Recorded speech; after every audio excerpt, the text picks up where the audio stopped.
Hello and welcome to Smitty's. I am a wood cutting fanatic who loves to run a chainsaw. I run alcohol chainsaws, ported chainsaws, I race chainsaws, and I even run the occasional vintage. Now remember, I cannot do this without you. You're everything to the channel, so please remember, subscribe, give that thumbs up, leave that comment. Today, we are going to have a lot of fun. So how you doing? Hey, today, I kind of want to go over this Husqvarna 55 that we're sending down to Bodie's event.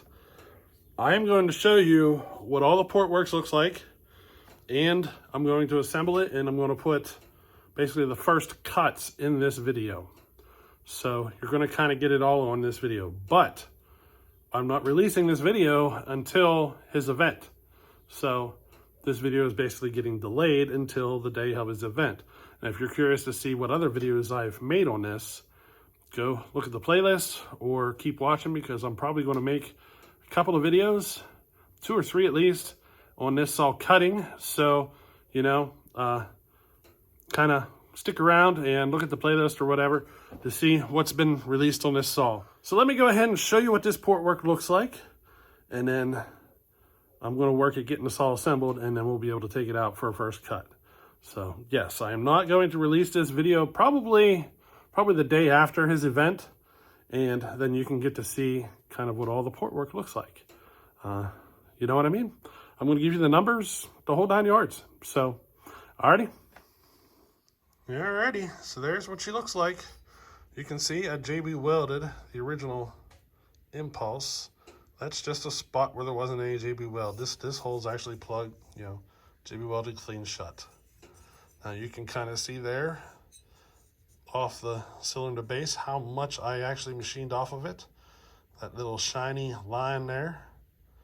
So you can see I did machine a decent chunk off. I cut the squish band, as you can see.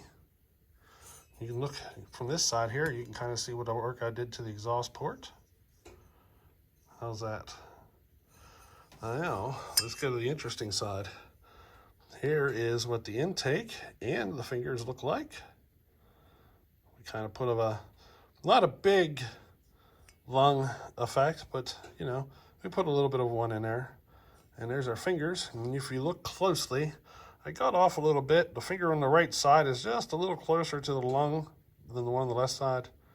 You know, she's not perfect. You know, not my best work. Now the uppers themselves, as you can see, I really didn't touch the rest of the transfer. Just the upper, you can see, I just notched that corner. And I only raised it in that corner as well as the finger. So that little corner of the upper and that finger are timed the same. The rest of it I left alone. And where's our exhaust port? Let me see if I can show you what she looks like from this view. Alrighty. How's that look? You get kind of a better idea what she looks like from here. I raised it just a little. Can you see? It's hard to tell. Let me try a zoom. See if a zoom shows you any better. Alright, how's that? That's a little easier to tell. You can see I didn't raise it a whole lot, but the fingers and that little corner of the upper are opening sooner than the rest of the transfer. And this kind of gives you a good idea of what the exhaust looks like. She's a little pixelated on me, but you know, she's opened up a bit. Now this also gives you kind of an angle of the exhaust port, what she looks like. I got her opened up a bit. And in the intake, nothing more than a texture really, with a little bit of JB weld in there. Not a lot. And you can see here a big old glob of JB weld putting on my impulse line. It's all JB welded in there, and I got her hitting into the transfer. You see there? So we'll see how that does, because we are going to run a different carburetor. But there she is. That's what we're going to run with. Now let me kind of show you the numbers here. So our numbers on the left is what we started with after the machine work was done. So after the machine work was done, we had 115 exhaust, 135 transfer, and 78 intake. And then after my port work, I took it to 105, 127 on the transfer, and 80 on the intake. But I did a little piston work. Now let me show you that, because that changed the timing to 102. So we technically set to 105, but then I did some work and it took it to 102. So here's our piston. And if you look there, you can kind of see there's a little bit of a notch there. That adjusted the timing to 102. So basically what I'm hoping for here is to have the compression of 105, but have it opening closer to 102. And of course we machined the pop-up in it and all that stuff. I did nothing else to the piston. Nothing at all, as you can see. We're just going to leave it as is and see what she does. I can always come back into it later and make some changes, but this is it. Sometimes there's an advantage to having your piston a little heavier. Sometimes an advantage to having it lighter, you know. It depends. So we're going to leave it like this. And now if you think about it, I took a lot of weight off whenever I cut that pop-up and everything. So I don't think we need to worry so much about this, but I'm not going to touch it. Most people would. Most people would get in there and do some modifications. I'm not going to touch it. Alrighty? Alright, so this box that I wrote the numbers on, that's actually our carburetor. It's a 372 carburetor I got to get put on it, which will require a little bit of modification to the intake. Not a whole lot. This is the air filter we're going with, and I got a velocity stack sitting here. So today I'm going to work it, getting her assembled, get her running, and we're going to take her to the wood. Alrighty, so let's see how this works out.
Alrighty, so got her all assembled.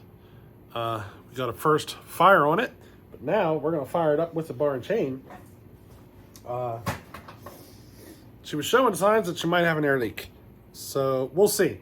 It could have just been something. We'll see how it goes, but we might have an air leak to deal with. Probably at the impulse, but it did JB weld it. Might have a blown seal, you never know, but we'll see how this progresses. So what do you say we fire it up with the bar and chain? But first, let me show you what she looks like.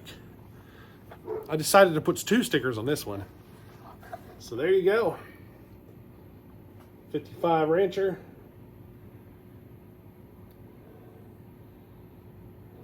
So you see here, we've got a 372 style choke set up.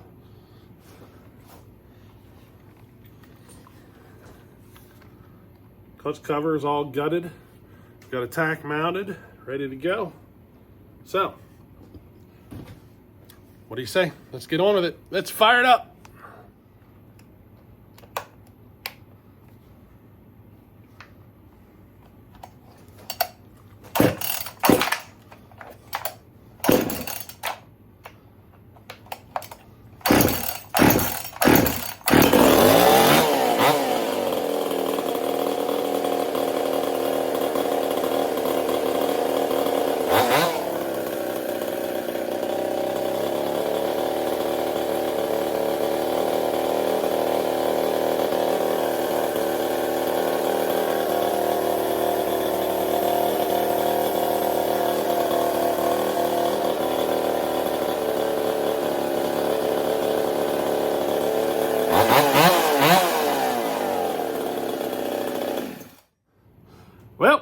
Alrighty, so once the bar and chain was on, she was easier to tune at idle. So we'll see. She might actually clean up as we go.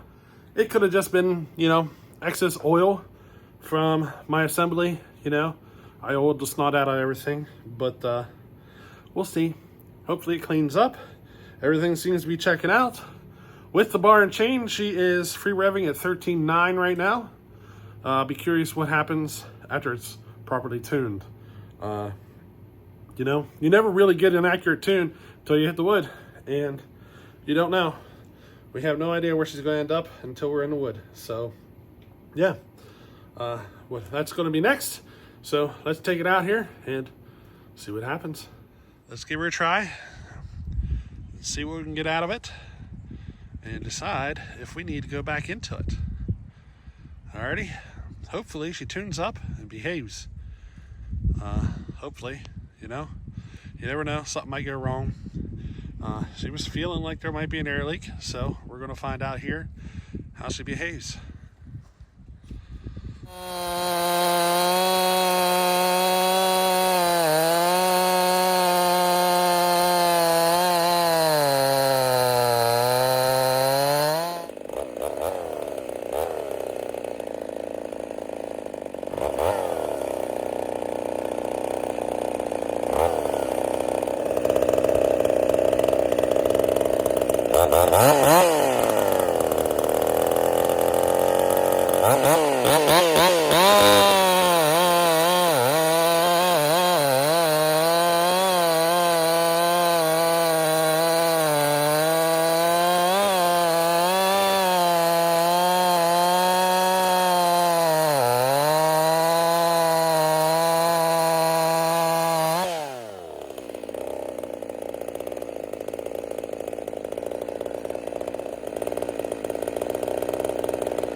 Well, there's definitely something off about this chain. So it has like no self-feeding feature to it, but as soon as you apply a little bit of pressure, it's like trying to run a chain that's super aggressive. You know what I mean? So I will look at the chain a little closer and see what it needs. But I think what I'm going to do though, Bodie, I believe, is going to run some steel 23 RS for the competition. So I'm thinking maybe I ought to just pick one of them up and do some test cuts on it. You know what I mean? That way we're testing with the same chain he's planning on running. He's planning on, I think, last I heard, he's planning on running the steel 23 RS straight out of the box and, do the competition like that. So I might go ahead and take that route. Now, as far as the saw itself and the tune and everything, she was way too lean when I started. So I had to fatten it up a lot, as you saw. And the low speed circuit was off, and all of it was off. She's a bit closer now. We'll run it a few more times and it should help get her dialed in. I think a lot of my issues that I was seeing earlier was just because the tune was just that far off. But it's definitely one of those things, or one of those situations where you really don't get a good tune until you're in the wood. You know what I mean? But we'll see how this progresses. The tack was reading in the neighborhood of 11,000 RPM. But but it was going, you know, down to the 9,000 RPM range, and it was going above 11. It's the way the chain was behaving. Like, you'd have a minute there where it wasn't really pulling at all, and I'd have to push it through, and then all of a sudden it would dig in super hard and hog the saw down really hard. You noticed it probably more on the oak, because it was, when it would start digging in, it would try to basically, like it was like, almost like it was snagging on something, installing the saw. And it was hard to control that. So we'll take another look at this chain and see what's wrong with it. But anyway, I hope you enjoyed this little one. This is the saw we're going to be sending down for Bodie's contest. And, well, you guys probably already see those cutting videos by now, or you might be seeing them soon. So I'm probably going to release this video the day after he does the contest, but he may not get the footage out right away. So you might see this first. We'll see. So yeah, this is it. This is the saw. This is the one we're sending. We got some tweaks to do. Now, I'm also curious because I think the timing advance on it might be too much. I think we're losing some over the timing advance. So I might have to take it back. She's trying to kick on me when I'm starting it. So I think the timing advance is a little too much. We'll probably have to roll back just a smidge. So yeah, stick around. We got some more testing to do, and we'll see where this thing ends up in the end. Alrighty, so hope you enjoyed this one, and we'll catch you on the next one. Later.